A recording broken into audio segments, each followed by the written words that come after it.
watching events unfold online while we are snowed in. And as someone who has worked as a medicine woman for over 30 years,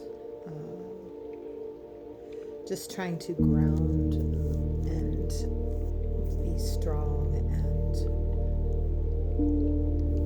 in energetics and working with energy and working as a healer.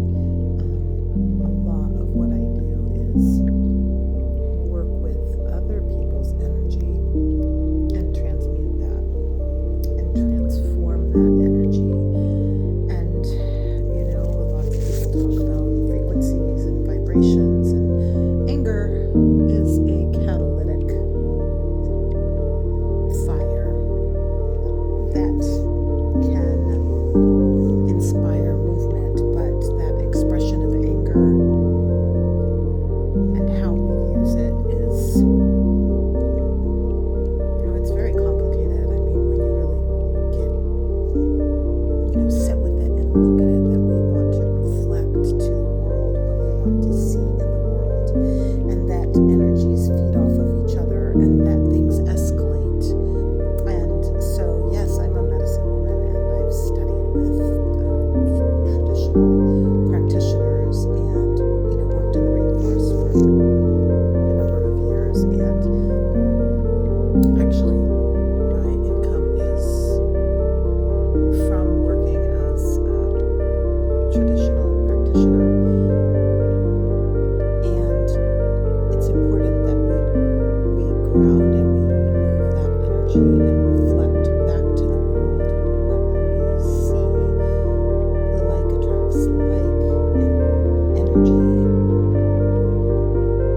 shifts and moves, and as things in our society need to be healed, those things surface so that we can see the things, so that when I'm working with somebody for healing, the things that they don't know that are in the deep subconscious and the unconscious mind come up to the surface. And if we're thinking about Jungian ideas, the collective consciousness, these are things that are in our deep, dark places as a collective that are coming up to be healed. And there's a lot of anger about that injustice. And not only am I a traditional practitioner, but I have a background in, behavioral psychology and working with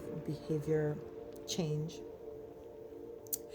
And one of the things that we see one of the things that happens in the process of behavior change is behaviors that are maladaptive, that we're trying to work out and work through and create replacement behaviors for, will come up in extinction bursts, will come up. Like if a child has used temper tantrums forever, and that's their method of communication for getting their needs met, and it will come out more intensively, right? When that child really wants the thing, and we're working to change that method of them gaining what it is that they are trying to get. And what we do as behaviorists is give it absolutely no energy. Any amount of energy can be reinforcing and encourage that behavior more, paying attention to it on any level, right? So it becomes this very intense sort of like block. And then that behavior escalates and escalates and escalates to the point where eventually it's exhausted. And then there's transformation and change. So it's a non-reactive. And I don't know, in all honesty, how to apply that to this situation. But I know, like, even if we think about MLK and we think about the work that was done in the 60s, there was peaceful, like, reflecting back peace, and there was a lot of suffering, and there was death, and violence begets violence, right? Energy, like energy, attracts like energy. And transmutation is about transforming that energy. And so if we look in a vibrational way, and there's rankings and ratings of different vibrations and frequencies, if you're speaking of the esoteric, and when we're looking at emotions, one of the like slowest moving energies would be depression, sadness, sorrow. And next on that rung is anger.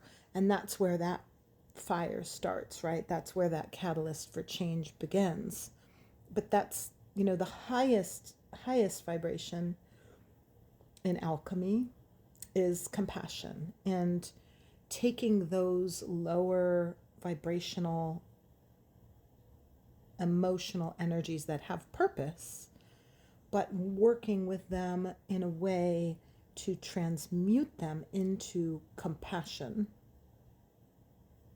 I haven't figured out what that looks like in this situation. I just know the alchemy of it. I know how it works as a healer.